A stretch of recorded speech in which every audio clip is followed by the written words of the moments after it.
Sonu social welfare society के माध्यम से श्रमिक वाचनालय में हर गुरुवार को बच्चों के लिए बौद्धिक विकास हेतु विभिन्न प्रतियोगिताएं आयोजित होती हैं एवं उनके लिए भोजन की व्यवस्था की जाती है।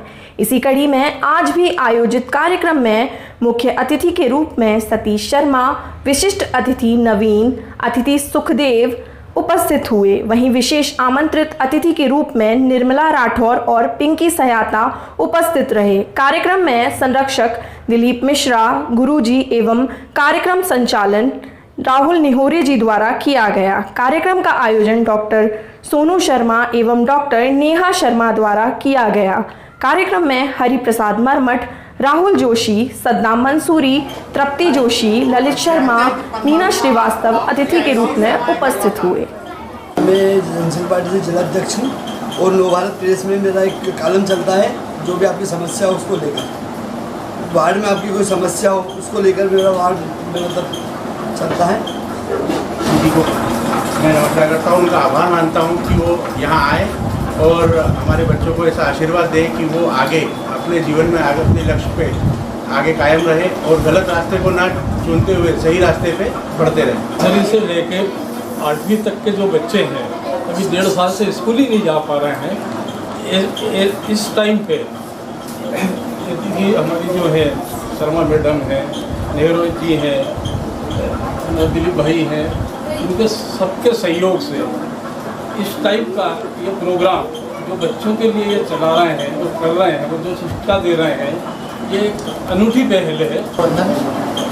और परमात्मा की कृपा से हमारे बीच में पितृ पुरुष के रूप में दिलीप मिश्रा जी मौजूद हैं, जिनके आशीर्वाद से यह सारा कार्यक्रम यहाँ संचालित होता है। और भाई साहब राहुल जी जोशी और दीदी के सानिध्य में, जिन्हें प्रेम से सब लोग बुआ जी कहते हैं, उनके सानिध्य में बच्चों की शिक्षा का काम होता है। सबसे बड़ी जो हम नींव कहते हैं, नींव जो है वो बच्चों की शिक्षा से ही आती है। तो ये नेक काम ये लोग कर रहे हैं, इनको मैं वंदन करता हूँ। इसी तरह से ये काम जारी रहे। या जहाँ हम इस परिसर में बैठे हैं, ये वाचनालय है। 1949 से इस वाचनालय की स्थापना हुई है। और वाचनालय मतलब लोगों के विचारों का संग्रहण है।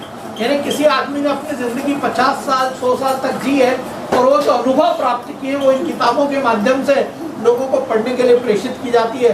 तो किताबें हमारे जीवन का बहुत बड़ा स्रोत है, जहाँ से हम शिक्षा ले सकते हैं, जहाँ से हम ज्ञान की बात ले सकते हैं। और ऐसा मार्गदर्शन जो हमें कई वर्षों का संग्रह है, अलग अलग लोगों ने अपनी ज़िंदगी 50 साल 60 साल 70 साल जिए, तो ऐसी एक एक किताबों में उन्होंने अपनी पूरी ज़िंदगी का जो निचोड़ है वो इन किताबों में समाहित कर दिया। और अगर हम उन किताबों को पढ़ते हैं तो निश्चित रूप से हम जिस भी स्थान पर जाना चाहते हैं, जहाँ भी जाना चाहते हैं, वहाँ पहुँच सकते हैं। मैं आपको यहाँ बात बताना चाहता हूँ बच्चों के लिए। बच्चे अगर कहीं नहीं पढ़ रहे हैं, मतलब नहीं पढ़ रहे हैं, लेकिन इन किताबों को अपना साथी बना ले, तो उनको किसी और चीज़ की आवश्यकता नहीं पड़ेगी। अगर वो किताबों को ईमानदारी से पढ़ेंगे, समझेंगे, पढ़ेंगे, समझेंगे। और सबसे बड़ी बात है, रेस में जीतना है तो क्या करोगे बच्चों? अगर रेस में जीतना है तो क्या करोगे? बैठे रहोगे कि भागेंगे? तो अगर जीतना है तो हमको भागना पड़ेगा। अगर हमको तंदुरुस्त बनना है तो क्या करना पड़ेगा? एक्सरसाइज करना पड़ेगी। और हमको किसका सम्मान करना चाहिए? तो बड़ों में अपने माता पिता का सम्मान करना चाहिए, अपने भाइयों का सम्मान करना चाहिए। और जो भी हमें शिक्षा देता है उसका सम्मान करना चाहिए। मस्ती करना चाहिए तो एक बार जोर से मस्ती करो। तो बच्चों को मस्ती भी करना चाहिए। और जब मस्ती करते हैं तो पूरे शरीर का एक एक रोम रोम, जब आप हंसते हैं, खिलखिलाकर हंसते हैं, तो आपका रोम रोम पूरी तरह से खिल उठता है और आप आनंदित हो जाते हैं। और आपके परिवार के लोग भी आपको देखकर क्या होते हैं? रोते हैं कि खुश होते हैं? खुश होते हैं। तो हमको हमारे माता पिता की खुशी के लिए पढ़ाई करना चाहिए, हमें खेल कूद में हिस्सा लेना चाहिए और सदैव हमसे जितने भी बड़े हैं उनका आशीर्वाद हमें लेते रहना चाहिए। इतना ही कहना चाहता हूँ। बहुत बहुत धन्यवाद। और और हम सांसें किस चीज से लेते हैं? अरे पर मिलती कहाँ से? तो हमको क्या लगाना चाहिए? तो भी जीवन में पौधे, और अगर किसी ने लगा रखे और उसको पानी की जरूरत होगी तो पानी देना चाहिए। धन्यवाद। देखिए, ये बहुत ही मजबूत सत्य है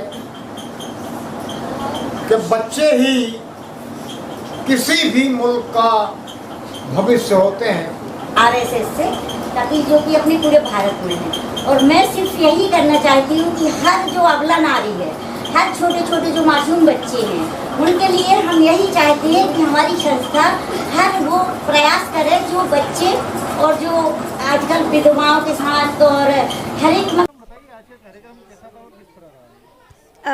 वैसे तो हमने यहाँ पर सेवा सेतु समिति और सोनू सोशल वेलफेयर सोसाइटी की तरफ से बच्चों के लिए शिक्षा का अभियान शुरू किया है। डेली 5 से 7 हम बच्चों की यहाँ लेते हैं क्लासेस, और आज से भोजन की शुरू की है व्यवस्था बच्चों के लिए, ताकि इनको थोड़ा सा लॉकडाउन में शायद बच्चों को विशेष इतना भोजन अच्छे से नहीं मिल पाया होगा। तो हमारी ये कोशिश है कि जो थोड़े थोड़े बच्चों का में कुपोषण के शिकार हैं, तो हम उनके हिसाब से उनकी तरफ डाइट का ध्यान दें। आगे और किस कार्य पर आपका ध्यान है? मेन तो एजुकेशन और इस क्षेत्र की महिलाओं की रोजगार पे ध्यान देना है। डॉक्टर सोनू शर्मा। यहाँ पर सेवा सेतु समिति की तरफ से हमने एक परंपरा शुरू करी है बच्चों को एजुकेशन करने के लिए, कि यहाँ पर जो श्रमिक क्षेत्र के हमारे जो बच्चे हैं वो शिक्षित बने और आगे पढ़े। जैसा कि हम देख रहे हैं कि आजकल शिक्षक संस्थान सारे बंद है, ऑनलाइन पढ़ाई का कर रखा है, पर श्रमिक क्षेत्र में हम देखते हैं कि ना इनके पास मोबाइल है, ना ऐसी व्यवस्था है कि ये ऑनलाइन पढ़ाई कर सके। तो इसीलिए हम लोगों ने कि ये व्यवस्था करी है कि यहाँ पर टीचर आए और रोज़ इनको पढ़ाई करवाए। आज का प्रोग्राम हमने सप्ताह का एक दिन ऐसा चुना गया है हमारे द्वारा गुरुवार के दिन, कि बच्चों को पढ़ाई के साथ साथ भोजन, क्योंकि अगर बच्चों को न्यूट्रिशन सही मिलेंगे तो मेरा मानना है कि वो अच्छे से शिक्षा ग्रहण करेंगे और अच्छे से आगे बढ़ेंगे। अभी तक कितने बच्चे जुड़े हैं? अभी तक हमसे 44 बच्चे जुड़े हुए, और हम चाहेंगे कि आगे और भी जुड़ते जा रहे हैं हमसे, हमारी कोशिश रहेगी। मेरा नाम राहुल नहीं हो रहे।